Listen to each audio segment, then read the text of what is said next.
Hi mga mi! Panibagong araw, panibago na naman pong kaetyosa ng Auntie nyo Mina. At ngayong umaga nga mga mi, maagang nagising itong bunso ko at mukhang nagpapayup-yup pa kay mami. Maaga ring nagpunta dito ang aking kumparing Pogi dahil usapan na nga namin na ibebenta na yung mga kalakal namin dito sa itaas. Pinaayos ko na nga rin pala muna itong mga sako ng lupa na naglaglaga na dito para naman sa pagbubuhat nila ng washing ay hindi naman ito makasagabal. Since may bago na nga kaming washing machine mga mi, itong pinaglumaan ay napag-isipan na nga po na ibenta na lamang at pagkakitaan. Nakakapaghinayang man mga mi dahil alam nyo naman sa previous video ko na ginastusan naman namin talaga ang pagpapagawa dito at pagbili ng materyales, pero mga mi kung papipiliin ako, of course, doon na tayo sa bago. Pati nga yung mga ilang gamit na sira na nandito nakatambak sa ibaba ay sinabi ko na kay mother na amin ang ibenta. Di ko naman maintindihan talaga kay mama kung bakit napakahirap niya mag-let go ng gamit mga mi. Patunay nga dito mga mi, etong aming lumang rep na hanggang ngayon ay hindi pa kayang i-let go ni mama. O sinong relate dyan mga mi na ganito din yung klase ng mother? Anyways mga mi, nagsusukat na nga dito si papa para matansya niya kung ilan nga ang tiles na papasok dito sa aming itaas. Nakakatuwa lang talaga mga mi na napakadaming extra naman din sa pagsusukat ng tatay ko, katulad na lang nitong bunso ko. Pati din naman tong alaga naming pusa na akala niya talaga ay naglalaro lang dito ang tatay ko. Sa mga ganitong gawain nga mga mi, tatay ko po talaga ang nagiging punong abala. Kinakailangan na nga namin mga mi na malaman yung sukat at dami ng mga tiles na aming bibilhin dahil ngayong araw na ito mga mi kami ay pupunta sa bilihan ng mga tiles.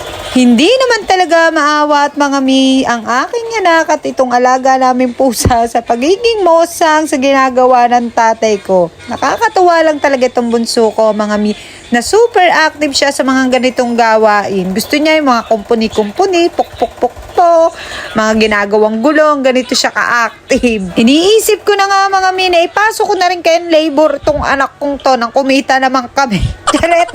Anyways mga mi, pati nga itong maliit naming CR dito sa itaas ay iniisip na rin ng ate na papalitan na rin ng tiles dahil mga mi, ang pangit na nga po talaga at kahit anong kudkud ko hindi naman talaga nagbubukas siyang malinis. Fast forward na nga mga mi at palakad na nga kami papunta sa bilihan ng tiles. Napakadami namin, nakakala mo naman talaga pati yung tindahan ibubuhatin na namin. Anyways, mga mi, pagdating namin dito sa tindahan, ay for the sipat muna ang mga person dahil napakadaming design at napakahirap naman talaga mamili. Kapag nandito ka na nga sa bilihan, mga mino, hindi mo na malaman kung ano ba ang maganda kasi halos lahat ng makita mo, feeling mo maganda. Sa ginawa ng pagsusukat ni Papa, nakalimutan naman naming malaman kung ano ang sukat ng hagdanan. Kaya sabi ng ate, wag na nga muna ang hagdanan dahil hindi pa namin alam kung ilan ang aming bibilhin. Kaya naman mga mi, naghanap na lang muna kami ng tiles para naman dun sa aming CR. Ang gusto sana namin medyo rough at saka yung kulay na pag tiningnan mo, hindi naman halata yung dumi o hindi siya dumihin ba mga mi. Anyways mga mi, nang makapili na nga kami ng mga design ng tiles na aming bibilhin, tumingin din si ate ng bowl dahil gusto nga niya na mapalitan na rin yun.